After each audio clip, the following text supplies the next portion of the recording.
Assalamualaikum warahmatullahi wabarakatuh. Selamat jumpa kembali dalam kajian Fikih Islam bersama Ustadz Dr. Dudu Hermawan MAG. Kajian ini dimulai dengan membaca teks, menerjemahkan, dan menjelaskannya berdasarkan Al-Quran, hadis, dan pendapat mazhab. Jika ada pertanyaan, sampaikan di kolom komentar. Jangan lupa like, subscribe, dan share video ini. Selamat menyaksikan.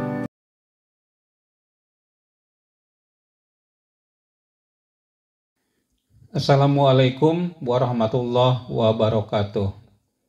Alhamdulillahirabbil alamin wa bihi nasta'inu ala umuri dunya waddin wa sallallahu ala Muhammadin wa ala alihi wa sahbihi ajmain amma ba'du.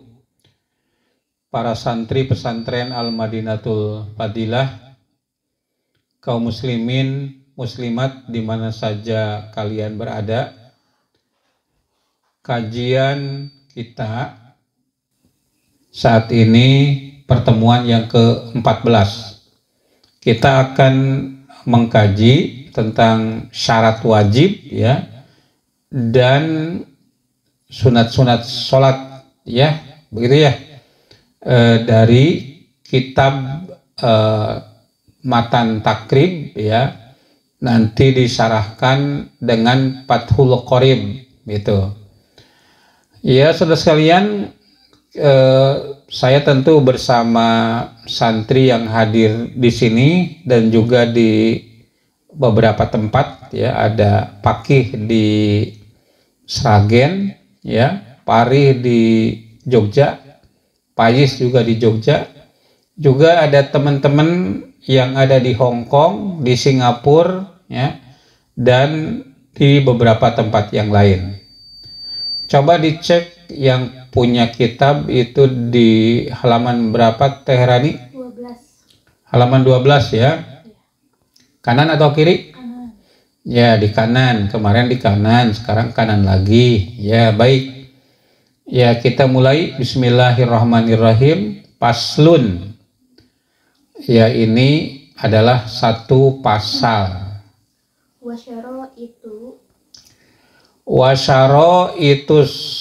Wasyaro itu wujubis sholati, itu ya. Wasyaro itu wujubis sholati, syarat-syarat wajib sholat. Iya, salah satu asya'a, ada 3 perkara syarat wajib. Ada syarat itu kan ada 2 ya, syarat wajib dan syarat sah gitu. Nah, ini yang kita bahas itu adalah syarat wajib. Wasyaro itu wujubis sholati salah satun. Syarat-syarat wajib sholat ada 3 perkara. 1. Al-Islamu. Pertama, Islam. Wal bulughu. Kedua, balig.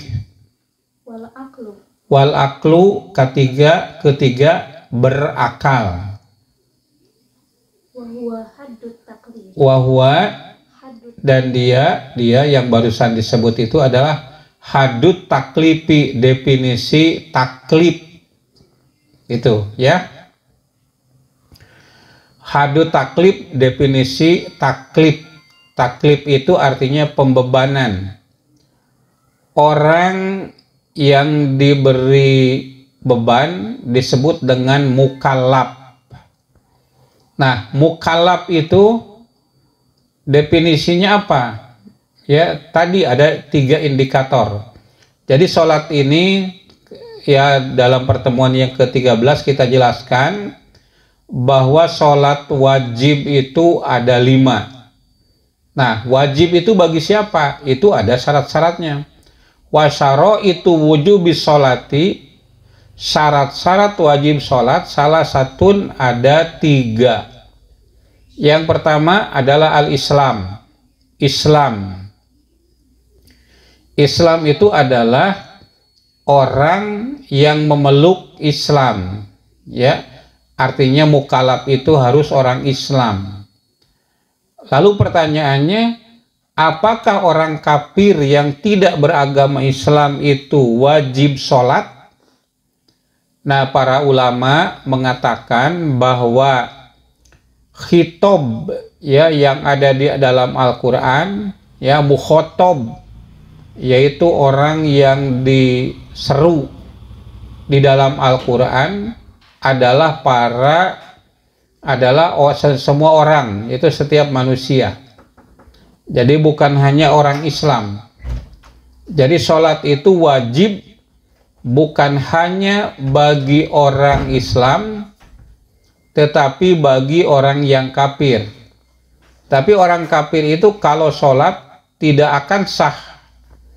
Kenapa? Karena syarat sah melaksanakan sholatnya itu tidak terpenuhi. Yang diantaranya adalah Islam. Nah, jadi orang kafir itu wajib sholat, tapi syaratnya itu harus Islam dulu. Nah, artinya kalau orang kafir itu tidak sholat, maka dosanya ada dua. Pertama, dia tidak muslim. Yang kedua, tidak sholat. Dan kalau mereka itu sholat, maka sholatnya tidak sah, karena tidak Islam terlebih dahulu. Oleh karena itu kita mengajak kepada semua orang, semua manusia, ya ahlal kitab ta'alau ila kalimatin sawa'im bainana wa bainakum alla na'buda illa iyyahu wa bil walidaini ihsana. Ya, wahai ahlul kitab, mari kita menuju kepada kalimatin sawa, kalimat yang sama, yaitu alla na'buda illa iyyahu, bahwa kita tidak boleh beribadah kecuali hanya kepadanya semata, dan harus berbuat baik kepada kedua orang tua. Paham ya? Paham Teh Rani? Paham. Jadi orang non muslim wajib sholat enggak? Wajib ya. Tapi untuk sahnya sholat harus apa dulu? Islam. Harus Islam dulu. Jadi kalau mereka tidak sholat, siksanya dua. Pertama, siksa tidak sholat. Yang kedua, siksa tidak Islam. Maka ayat yang mengatakan masalakakum fisakor, apa yang membuat kalian masuk ke dalam neraka sakor? Mereka menjawab qalu lam nakum minal musallin. Mereka mengatakan kami tidak termasuk orang yang sholat. Nah, ayat ini ditujukannya kepada orang kafir yang masuk neraka sakor ya. Alasannya karena tidak melaksanakan sholat. Kalaupun sholatnya tidak sah, karena harus Islam dulu gitu. Yaitu yang pertama adalah Islam. Jadi kalau tidak Islam itu belum ada kewajiban sholat. Nah, yang kedua wal bulugu, baligh. Ya, kudu baligh lah ya. Baligh itu cirinya apa? Yang pertama, kalau anak perempuan itu sudah haid, ya paling minimal kemarin kita jelaskan, ya. Alhamdulillah. Ya minimal atau paling sedikit umurnya itu adalah litis sinina, umur 9 tahun. Ya ini pada zaman Imam Syafi'i ya, tentu ini umur 9 tahun itu paling muda yang ditemukan pada zaman beliau gitu. Bagaimana kalau umur misalnya 10 tahun belum haid, berarti belum balik ya. Kalau 14 tahun belum haid, itu juga belum balik. Nah, bagaimana kalau 15? Nah, kalau 15 sudah haid atau belum haid itu dianggap baligh ya. Nah, yang kedua kalau laki-laki bagaimana? Yaitu kalau sudah keluar mani ya. Kalau sudah keluar mani. Bagaimana kalau 15 tahun belum keluar mani? Nah, itu juga dianggap baligh. Tapi tentunya yang paling pokok adalah keluar mani atau haid, karena artinya alat reproduksi ya bagi laki-laki kalau sudah keluar mani ini berarti sudah matang. Bagi perempuan kalau sudah haid, alat reproduksinya berarti itu sudah matang, ya. Jadi opumnya tidak tidak dibuahi. Nah, itu nantinya kan menjadi haid. Artinya dia sudah matang, gitu ya. Dah jelas itu baligh. Nah, yang ketiga adalah al-aqlu. Al-aqlu itu artinya berakal, bisa membedakan antara yang sah dan yang batil, antara yang baik dengan yang buruk, antara yang benar dengan yang salah, ya, dan bisa membedakan mana yang harus dilakukan, mana yang tidak. Nah, jadi kalau anak-anak atau siapapun walaupun umurnya sudah 40 tahun tapi tidak bisa membedakan mana kiri mana kanan, mana depan mana belakang, mana atas mana bawah, mana timur mana barat, mana utara mana selatan, mana baik mana benar, itu belum akil, ya, tidak berakal, ya. Nah, bagi mereka itu tidak wajib, ya. Ada orang tua yang katakanlah syarat yang pertama sudah Islam, yang kedua dia itu baligh karena sudah umur 40 tahun, tapi IQ-nya itu misalnya di bawah 50. Nah, itu kan sulit bagi dia. Nah, itu bagi yang demikian itu belum mukallaf, belum kena beban, belum ada kewajiban, termasuk belum ada kewajiban sholat, ya. Tapi saya yakin bahwa kalian ini akil, ya, orang yang berakal. Kalian juga sudah baligh, maka sudah ada kewajiban sholat. Dan ada ulama lagi yang menambahkan satu lagi, yaitu ar-rusydu. Ar-rusydu itu dewasa, sudah matang. Matang secara seksual, ya, matang secara psikologis, ya, matang dalam banyak hal. Itu ar-rusydu namanya. Ya, sudah jelas? Tidak ada pertanyaan? Dilanjutkan pasal yang berikutnya. Wassalawatul masnunatu. Wassalawatul masnunatu.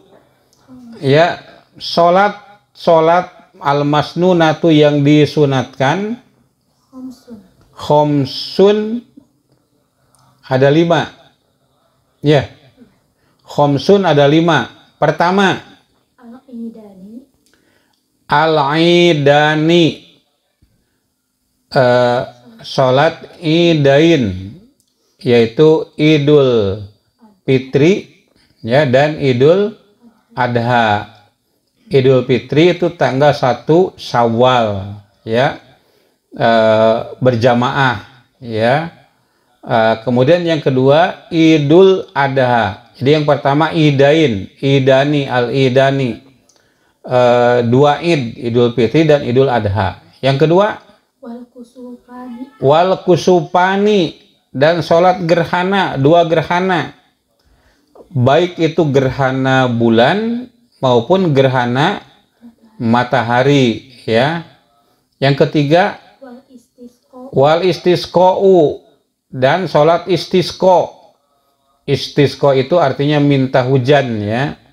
Jadi kalau musim kemarau, ya, sudah air sudah pada kekurangan, ya, seperti buntut berit, ya, buntut tikus kecil begitu, ya, tidak cukup untuk mandi wajib, ya, apalagi untuk nyuci, untuk mandi aja tidak cukup.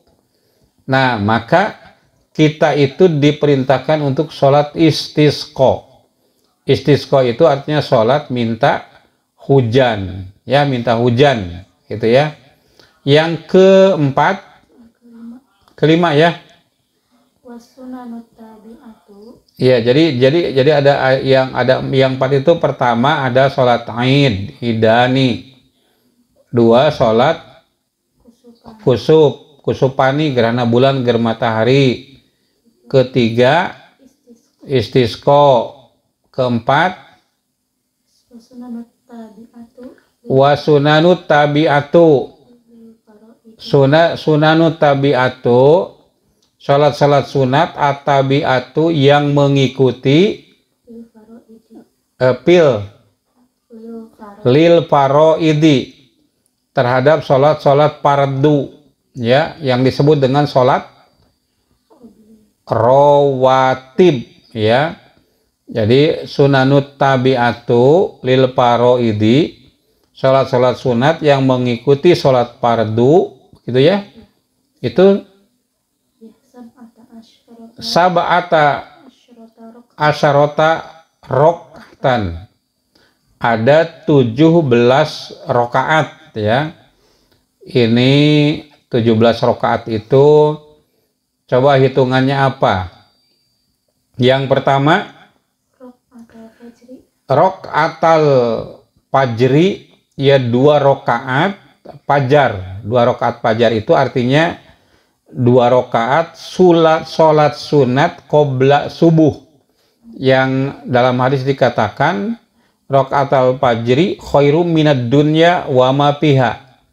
Ya, 2 rokaat sholat fajar itu lebih baik daripada dunia dan seisinya, gitu. Jadi kita minta kekayaan, nah itu sholat sunat qobla subuh itu lebih baik daripada dunia dan seisinya. Jadi yang pertama 2 rokaat fajar, ya 2 rokaat sebelum sholat subuh.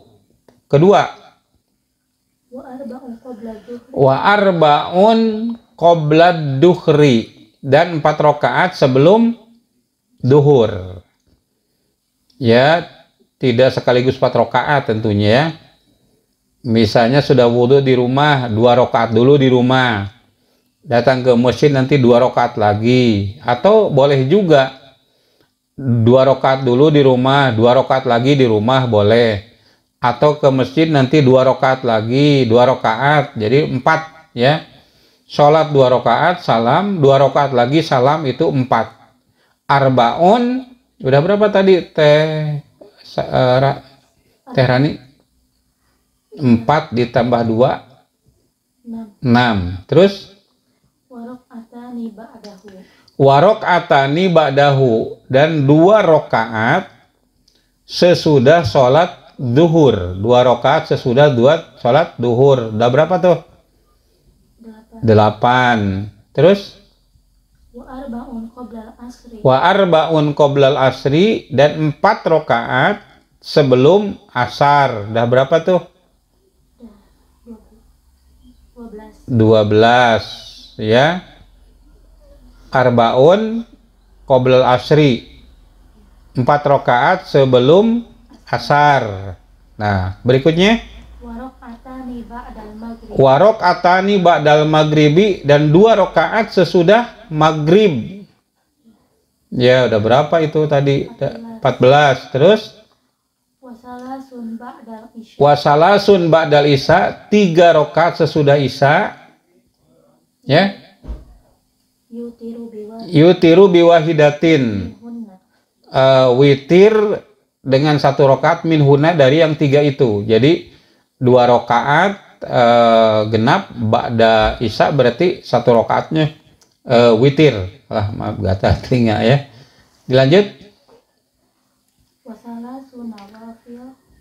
Wasalasun nawafil. Nah, ini yang kelima, ya.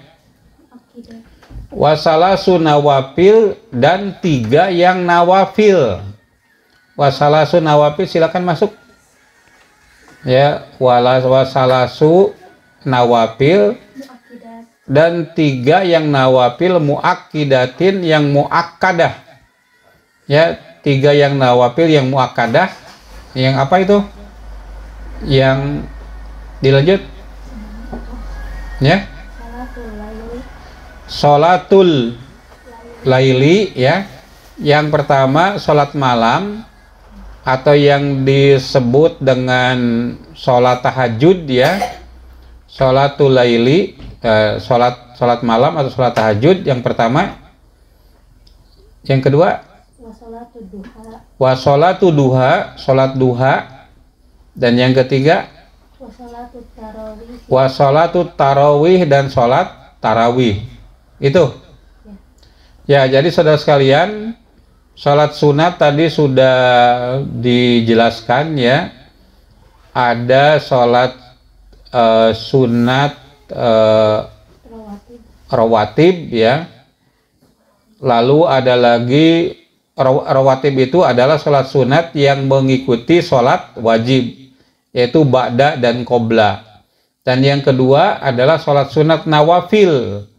Nawafil itu yang tidak mengikuti sholat wajib, yaitu sholat malam, tahajud atau qiyamul lail, tarawih, dan kemudian sholat duha ya.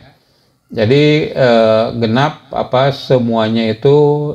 Yang 5 itu satu idain, yang kedua kusupani, sholat kusuf, gerhana bulan, gerhana matahari, yang ketiga istisqa, lalu yang keempat sholat sunat rawatib ada 17 itu tadi. Yang kelimanya adalah sholat nawafil ya, sholat nawafil gitu. Nah, saudara sekalian, para santri, kaum muslimin, muslimat, itu saja yang dapat saya sampaikan pada pertemuan ini. Mudah-mudahan bermanfaat ya pada pertemuan yang ke-14 ya, ke-15 yang akan datang. Kita akan membahas apa, Teh Rani? Syarat sholat qabla dukhul. Iya, syarat iya, syarat sholat sebelum masuk waktu sholat, yaitu pertemuan yang ke-15. Itu saja yang dapat saya sampaikan pada pertemuan kali ini. Subhanakallahumma rabbana wa bihamdika asyhadu alla ilaha illa anta astaghfiruka wa atubu ilaik. Walhamdulillahirabbil alamin. Wassalamualaikum warahmatullahi wabarakatuh. Demikianlah kajian fikih Islam oleh Ustadz Dr. Dudu Hermawan MAG. Semoga bermanfaat. Selamat berjumpa kembali pada video berikutnya. Wassalamualaikum warahmatullahi wabarakatuh.